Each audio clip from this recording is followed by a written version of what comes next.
Thank you for taking the time to attend this session.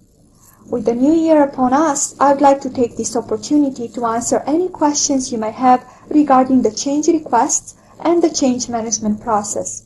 So let us start. I have a basic question. Why do we have to submit a change request for my changes? A change request, also referred to as a CR, is a formal proposal to implement a change. A CR is required in order to be able to track the changes made to the production environment.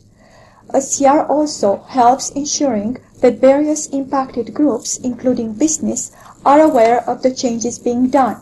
A review of the CR provides an opportunity for the other groups as well as the Change Advisory Board, also known as CAB, to assess the risk and impact of your changes. What are the different types of CRs? We have three types of CRs: normal, emergency, and pre-approved. A normal CR is reviewed and approved by CAB.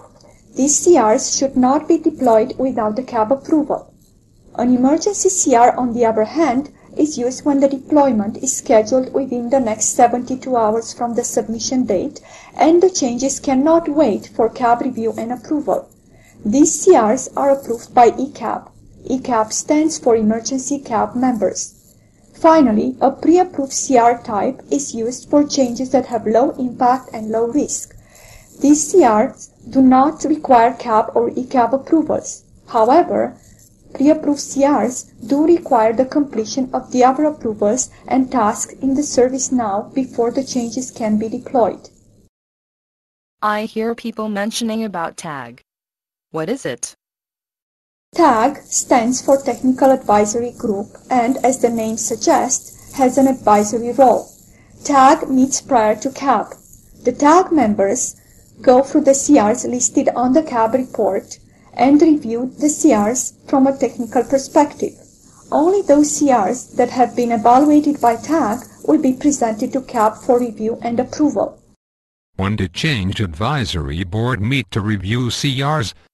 The CAB meetings are held every Monday and Thursday at 11 a.m. However, when a Monday or Thursday happens to be a holiday, the CAB meetings will be rescheduled accordingly. When should I submit my CR in order to be reviewed by CAB? The cutoff times for submitting a CR for CAB review are Wednesday at 4 p.m. for the Thursday CAB and Friday at 4 p.m. for the Monday CAB. The cutoff times for having a CR ready for CAB review, meaning all approvals and tasks prior to the change review tasks are completed, are Monday at 9 a.m. and Thursday at 9 a.m. just before the CAB meeting. Please note the CR scheduled implementation date cannot be prior to the CAB review date. I have a CR scheduled. However, I do not see the CAB approval for the CR in service now as yet. Is there anything that I need to do now? There are several reasons why the CR may not have been approved by CAB. We suggest you check the status of the CR as well as the date of the implementation. If you find the status of the CR as under approval, it means the CR is still waiting for various approvals or has other tasks pending in the workflow that need to be completed. On the other hand, if you find the CR status as pending CAB approval, it means the CR is waiting for CAB review and approval. Finally, if you find the CR status as work in progress, it means the CR already has the CAB approval and is pending implementation. The other aspect you need to be aware of is that CAB reviews and approves only those CRs that are future dated and those that are in the required date range, which is between the CAB meetings, Monday to Thursday and Thursday to Monday. My changes need just a few seconds or minutes of outage. Should I still ask for outage approvals? Indeed, you need to get approvals for any outage, whether the outage is for a short duration or an extended period of time. Depending on the outage type, test, dev, customer-facing or non-customer-facing, you will have to obtain outage approval from the appropriate groups or users. Not getting the outage approval is likely to lead to unnecessary logging of defects or email exchanges. The purpose of obtaining outage approval is to ensure that the affected people are aware of the outage and agree with the outage timelines. Who approves the emergency CRs? The approval of 3 members of ECAB or CIO is required for an emergency CR. If verbal or email approval is received from the ECAB members, it needs to be clearly documented in the CR working notes. When is it appropriate for me to ask for a new pre-approved category? Who should I contact, and what information do I need to provide? Change management encourages the IT teams to identify those repetitive, low-impact, low-risk changes that do not require outage and need to be completed on a regular basis. This type of changes are good candidates for the pre-approved CR category. Should you want to have a specific pre-approved category created, please contact Change Management. You will need to provide justification as well as proposed workflow for the pre-approved category. Please note that proposal for pre-approved category will be reviewed by Enterprise Security and CAB. Decision regarding the approval or rejection of the proposal will be communicated by Change Management team to the requester. My changes were already approved by CAB. However, we need to postpone the changes. Should we proceed with the changes at any time since we already have CAB approval? Please refer to the CR extension process posted on the CAB site for more details.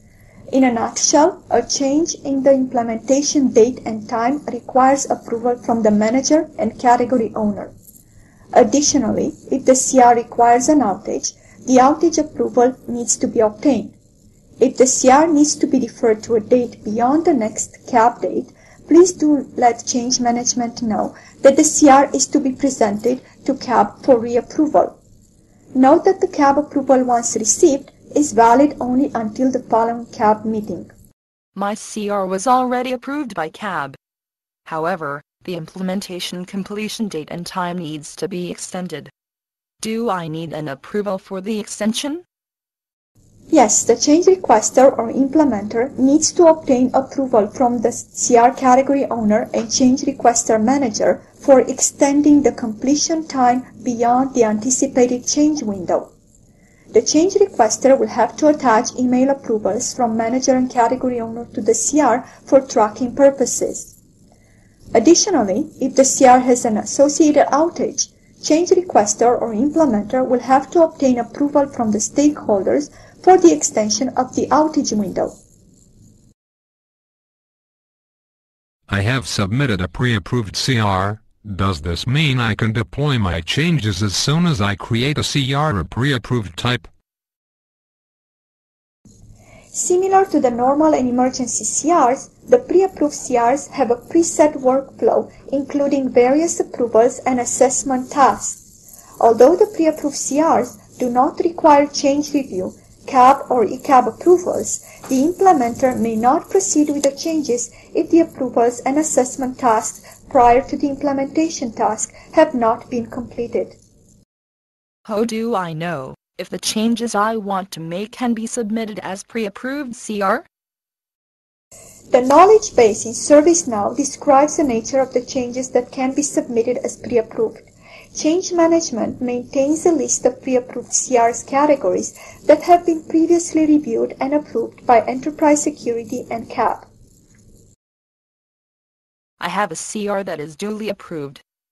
During deployment we found some issues and the changes had to be undone. Do I need a separate CR for undoing the changes? Please note that while creating the CR, there is a section for the backout plan. This section should contain the steps that would be taken if the implementation fails for whatever reasons. If the backout steps are specified, then you will not need a separate CR for rolling back the changes. Note, however, the backout plan is only applicable if the issues are identified during or immediately after the deployment. If the CR is closed or the changes have been deployed to production, then a separate CR will be needed to roll back the changes. Do you have any other questions at this time? No, I do not have any other questions at this time. Okay. Once again, thanks for your participation. I hope this session has been informative. As always, if you have further questions, please contact Change Management.